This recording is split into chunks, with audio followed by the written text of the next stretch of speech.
Episode 79 of the State of the Old Republic podcast was originally recorded on May 28th, 2018.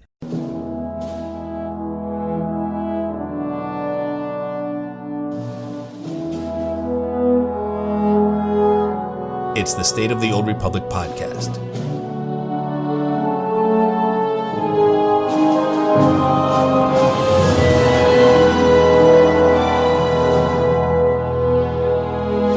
Nightlife Event arrived early and the Double XP event arrived late.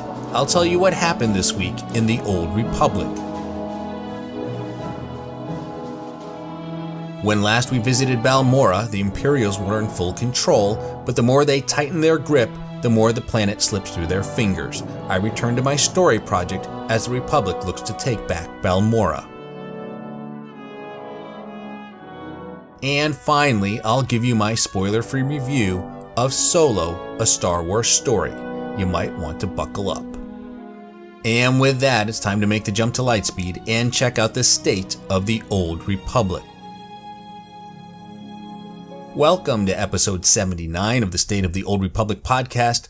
I'm your host, Ted, and as you heard in the opening, I have another great show lined up for you today. As always, let's start with some announcements for the Old Republic. This week's conquest is the Rakghoul Plague event on Alderaan. If you need to get Dr. Loken as a companion, this is the time to do it.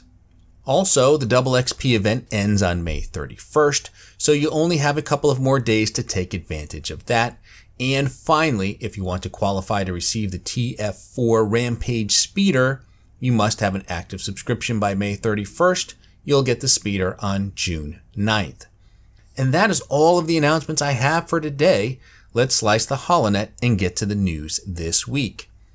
It was light on announcements and it was very light on news this week. I was hoping that BioWare would start filling in the details of some of those bullet points from the summer roadmap, but we got nothing. In fact, the only news of note was an unintended change to the contraband slot machines. Apparently, some players noticed that they were giving out golden certificates instead of cartel market certificates. And according to Eric Musco, it looks like this was an unintended change in 5.9. This has since been corrected, and the contraband slot machines once again drop cartel market certs. If you notice this is not the case, let me know. Apparently it was a bug that has now been squashed. It should be noted that the drop rate on those certs is quite low. I think it's close to 1%. In fact, I talked about the certificates before. I believe it was on episode 40, which was released about a year ago. And here we are a year later, and nothing's changed. At some point, BioWare needs to figure out what to do here. For items such as the decoration vendor on the fleet, instead of certs, they can just sell those items for credits. I don't think there's any harm in that. As to the reputation vendors in the cartel bazaar, that's trickier. One option is to remove the certs as currency and just sell those items for credits and have the reputation be the only thing gating you from purchasing items. Now that BioWare can offer most items for direct sale in the cartel market, the items on those vendors are less rare and not as special.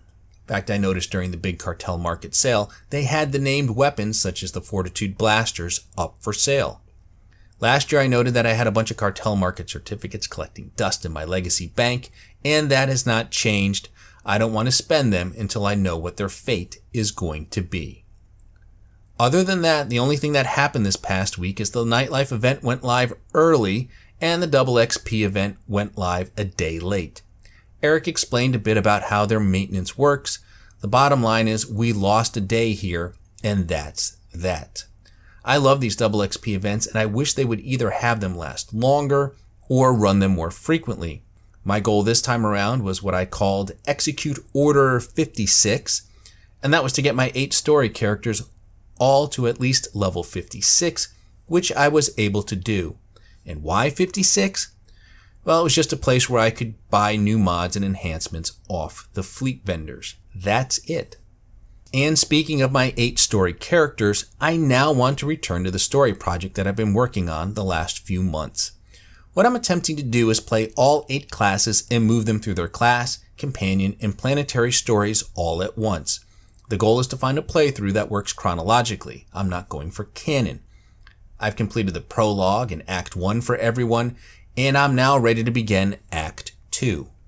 Before I begin, I want to warn you that I'm going to get into spoilers and plot points and play some clips. So if you haven't done all of the class stories or other stories that are part of the 1 to 50 experience, this is your cue to exit. As a reminder, I'm going to refer to the characters as he or she based on the gender I chose for my characters. It just makes it easier to talk about them. There is absolutely nothing about the story that suggests you must choose a specific gender for a class, although there are certain story moments you can only experience as male or female, some of them quite good. At the end of Act 1, some of the heroes got a little time off, while others kept moving right along. Everyone has off-world actions that serve to transition from Act 1 to Act 2. I'm not going to cover those in a lot of detail, mainly because I don't believe there is a set order to who does what and when, but this does raise the question of what am I trying to accomplish here? When it comes to defining a chronology, there are a couple of ways you can go about this. One is to identify chronological markers within each story that indicates thing A happens before thing B. The other way is to piece things together based on your own headcanon on how things are playing out. An example of this is the last part of the Imperial agent story on Dromund Kaas. If you recall, this is where Darth Jadis' ship is destroyed above Kaas City, and Jadis and all aboard are assumed dead. This is the chaos that ensued from that incident. What's the situation? It's good to see you. There was a secondary target. Apparently... Watcher 2, I still need confirmation. And you, Agent, get ready to move. We need everyone operational. Sorry, sir. But there were over 3,000 people on that ship. Half of them civilians. I'm aware of that. Do your job, Watcher 2. Run the numbers. Lockdown procedures are in place. All traffic has been grounded. Initial analysis is done. Cross-checking with the droids. Getting conflicting reports from the Kaas City spaceport. Trying to sort it out. Nothing could have survived that explosion. All sources confirm casualties are 100%. Then Darth Jadis is dead.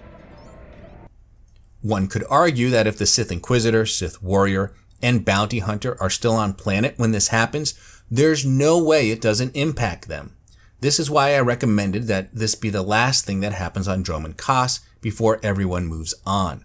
The idea being the others have already moved on and the agent is the only one there. Again, that's just my interpretation. There is nothing in any of the stories that mandates the agent go last. I mention this because while the earlier planets were overly forgiving in coming up with an order of play, I found Balmorra for the Republic to be a little trickier.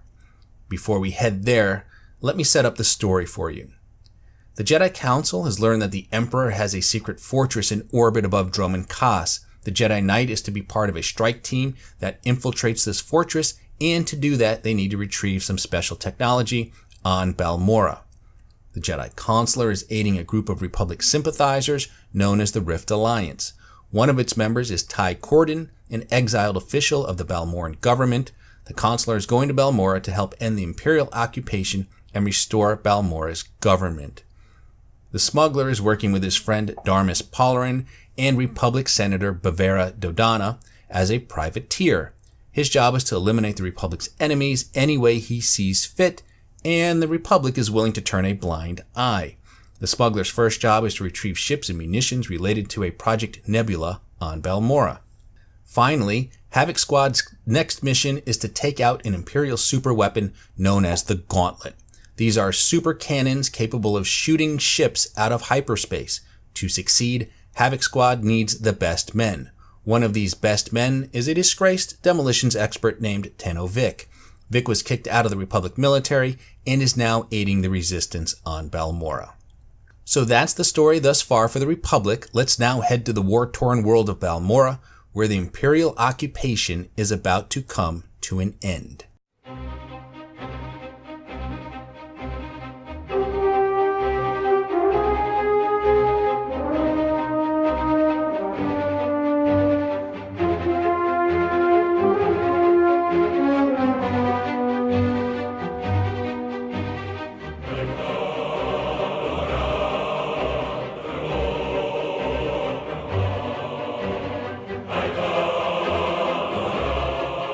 One of the proposed orders for Balmorra is Republic Trooper, Smuggler, Jedi Knight, and Jedi Consular. Not bad, but I think there's a lot more going on here so that a straight order like this doesn't necessarily work. What I will say is while the Jedi Consular doesn't necessarily need to go last, she absolutely needs to finish last. This is the end of the Jedi Consular story on Balmorra. Well done, President Corden. The Republic and the Jedi are with you. As my first act, I've drafted a formal request for Balmorra to join the Republic. Is there anything you'd like to say on this historic occasion, Master Jedi? You all stand on the threshold of a new beginning. For Balmorra, and for the Republic that waits to embrace you. And I hope the Jedi Order will always be a part of that future. I have a few points of business to... As you can see, Balmorra has its government back, and President Ty Corden has pledged to join the Republic. Now contrast that with the end of the Smuggler story on Balmorra. My goodness, Captain. It is a relief to see you hale and hearty after everything you've been through. Master Newman, the Captain has returned. Are you sure you're not Balmorran, Captain? I can't name one person who's done more for the Resistance. The Imperials are going nuts about losing the Nebula shipment.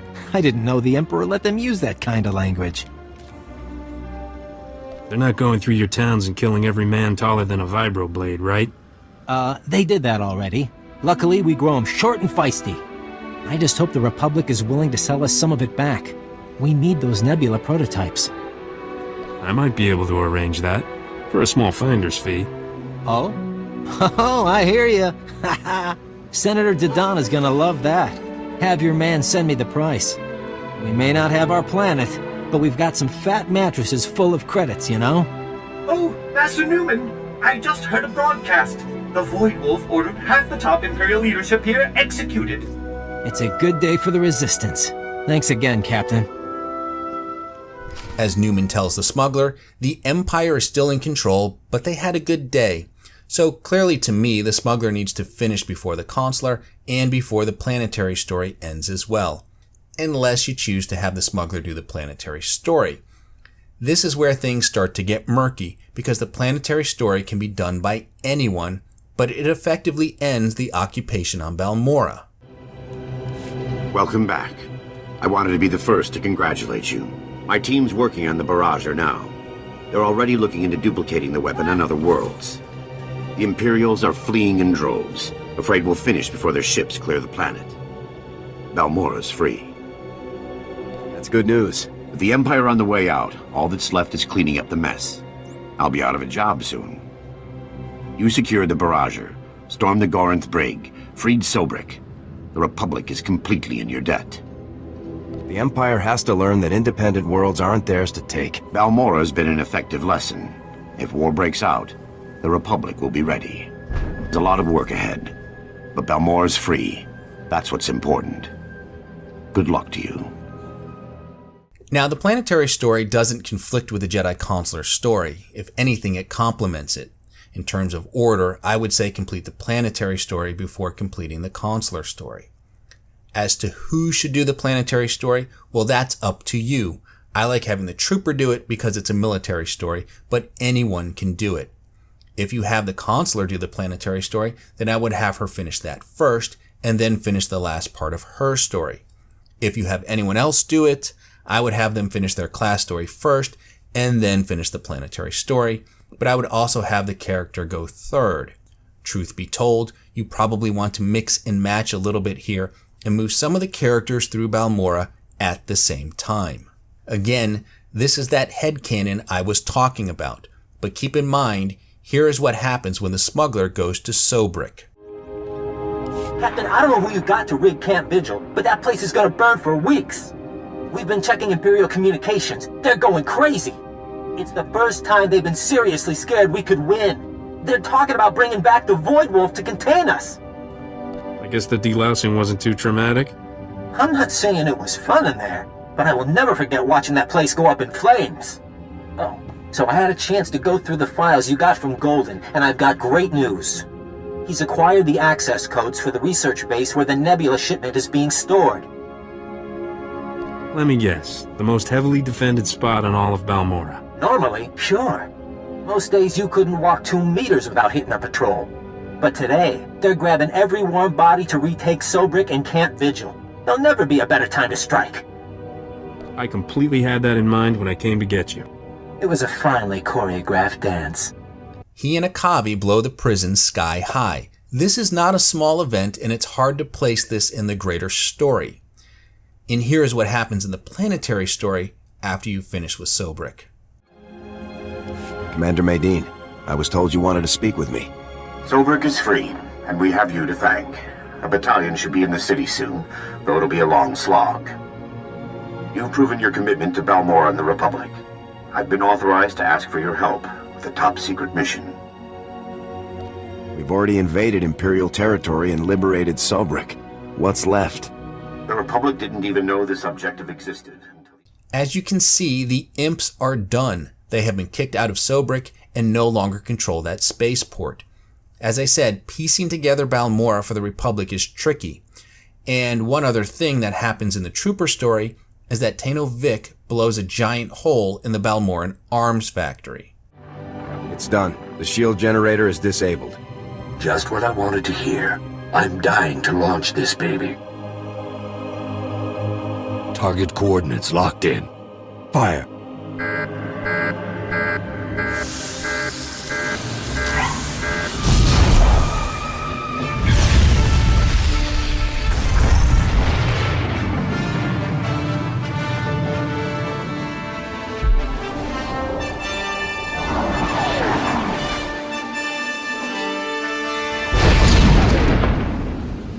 Ooh, the imps are really going to feel this one.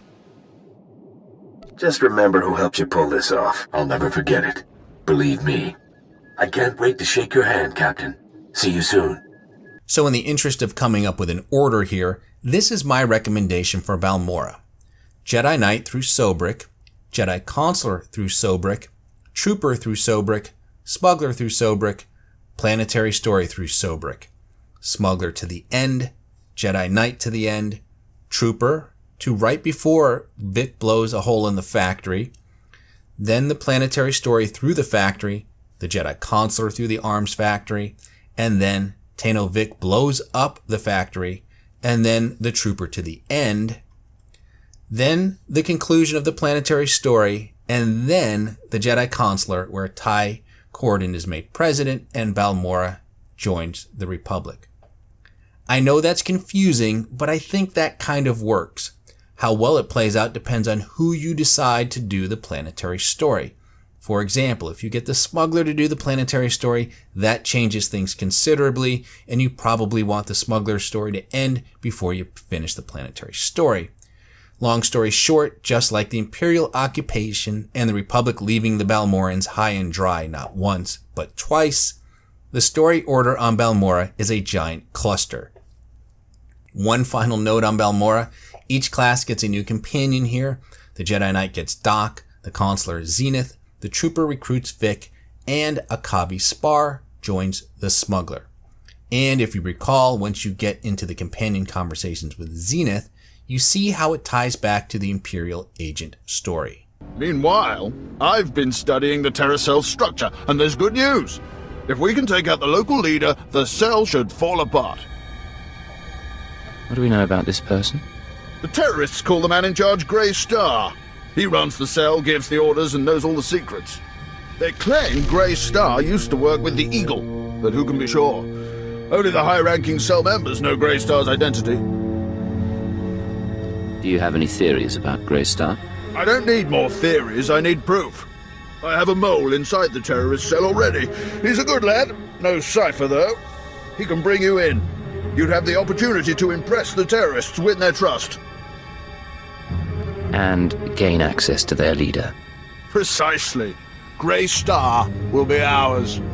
Grey Star said a friend is an enemy waiting to happen, and vice versa. He was leader of the resistance cell I first joined on Balmorra. Taught me plenty. Before everything changed. He was a good man. Almost sharp enough. Grey Star was betrayed. Blasted Empire got an operative into our cell. We intercepted unusual communications from the Republic forces alluding to one of their people being assassinated. Well, before Sanju Pine died, he sent us some fascinating data. We put the pieces together and realized that you'd killed Grey Star. We scattered, but kept up the fight. Without Grey Star, the surviving terrorists will run amok for a few weeks, but soon enough, we'll round them all up. The Balmorran cell is no longer a threat. The other cells in the Eagle's network will no longer receive fresh recruits and supplies from this world. War's over. But we lost too much. In liberating Balmorra, the Jedi Counselor also kills Darth Lacris, who played a big part in the Imperial story on Balmorra. That's going to do it for the Republic story on Balmorra. Everyone is now headed to Quesh, but before I cover that, I need to tell you what the Imperials are up to on Terrace. I'll have that for you next week. I now want to get into my spoiler-free review of Solo, A Star Wars Story. It opened this past weekend to mixed reviews and lower than expected results at the box office, made about $104 million. Just because no one is anointing Solo the second coming of The Empire Strikes Back doesn't mean it's a bad movie, and like all things Star Wars, all that really matters is whether or not you liked it. If you are willing to lower your sky-high expectations and check your headcanon at the door, then Solo, A Star Wars Story will take you on a marvelous journey. If not, you may feel like the film is taking you for a ride. Solo is good, but it's not great. It's a planet-hopping space western where spaceships and conveyances replace horses and trains, and it's a fun ride. As expected, the film covers Han's greatest hits as recounted in A New Hope and The Empire Strikes Back, and therein lies part of the problem. Solo suffers from what most prequels do, and that's we already know what's going to happen. As a result, these key events in Solo's life sometimes feel less like they're part of the story and more like they're part of a game of Star Wars bingo. They're there because they had to be, not because the writers wanted them to. To be fair, the Kasdans were up against creating new moments that differed from the same tales told in the expanded universe, which are not canon, as well as each fan's notion of how these events should play out. Luckily, they are just part of a larger story, one that's driven by a strong cast of characters. If I have one complaint, it's that there were too many good characters and not enough story to do them all justice. I wanted to get to know all of them much better than I actually did. One of the big concerns was whether Alden Ehrenreich could pull off the act of playing Han Solo. At no point in the film did I feel like I wasn't watching Han Solo, nor did I feel like I was watching a Harrison Ford parody. But Ehrenreich didn't quite inhabit the character the same way that Chris Pine and Zachary Quinto transformed themselves into Captain Kirk in Mr. Spock in J.J. Abrams' Star Trek. To judge Ehrenreich's performance, though, you don't need to look outside the films. You only need to look at Donald Glover's portrayal of Lando Calrissian. Solo becomes 100 times better when Lando and his sidekick droid L3 enter the story. If there is a sequel to Solo, Lucasfilm should consider doing it in the form of a Lando Calrissian film, and there are rumors that may happen. There is certainly room for more story. Not only do the Kasdans connect Solo to a galaxy far, far away's other films, they connect it to the saga's other works such as comics and animated television. And they do so in spectacular fashion, a mind-blowing twist that rewards fans who engage Star Wars beyond the films. Outside of this one moment, there are plenty of other Easter eggs that will have die-hard fans examining Solo like it's the Zapruder film when it's released to home video. In an attempt to dazzle fans and demonstrate that these films are being made by people who know as much about Star Wars as we do, they've gone deep into the well with references that cover books, comics, and games. Minor spoiler here, I heard Han reference boosting AV-21 speeders in his youth on Corellia. For those that don't know, the AV-21 speeder was first introduced in the video game Star Wars Galaxies. It was very hard to get, and it was my pride and joy. Like I said, they went deep into the well on this one. I don't know where to rank Solo in the pantheon of Star Wars films. I certainly put it near the top of the 4 newest films. What I do know is on a day when I'm sick or just in need of a simple Star Wars pick-me-up, Solo, A Star Wars Story is one of the first films I'll grab off the shelf. Final note for today, I want to thank Marcus B., Dr. Swotor, and the rest of the Death Star Troopers team for letting me run with them again this past Sunday. We had a fun time smashing the Dread Fortress. Note to self, probably want to stick one of my 34 tunes in the AIE Guild. And that's going to wrap it up for today. Let me cut in the sublight engines and cue the music and congratulate you on surviving another half hour listening to episode 79 of the State of the Old Republic podcast.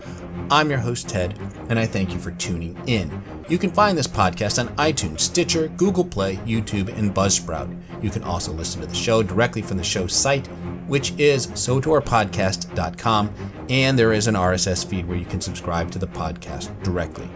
If you have a question for the show, you can email me at sotorpodcast@gmail.com. You can also tweet your questions to @sotorpodcast or send me a direct message, and be sure to follow me on Twitter to get the latest information on the show. Look for episode 80, probably on or around June 5th. Until then, remember the Sith code, cake is alive.